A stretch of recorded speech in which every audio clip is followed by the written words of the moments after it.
Hello বন্ধুরা, আজকের recipe মালাই পনির। এই রেসিপিটার জন্য দুটো বাটনা আলাদা করে করে নিব।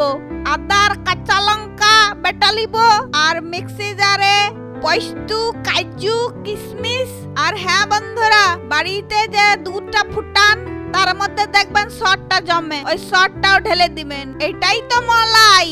হ্যাঁ, মালাই ঢেলে দিবেন, দিয়ে বেটে নেবেন। কড়াইয়ের মধ্যে সাদা তেল গরম করে পনিরের টুকরা গুলা ভেজে নেব। পনির গুলা যখন লাল লাল হয়ে যাবে তখন তুলে নেব।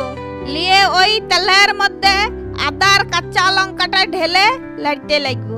লাড়তে লাড়তে অল্প চিনি দিয়ে দিব, নুন, হলুদ আর একটু কাশ্মীরি লঙ্কার গুঁড়া দিয়ে আবার লাড়বো। লাড়তে লাড়তে ওই কাজু কিশমিশের পেস্টটা ঢেলে দেবো, দিয়ে লাড়তে লাগবো। লেড়ে লেড়ে ভাজা পনির গুলা ঢেলে দেবো, দিয়ে আবার লাড়বো।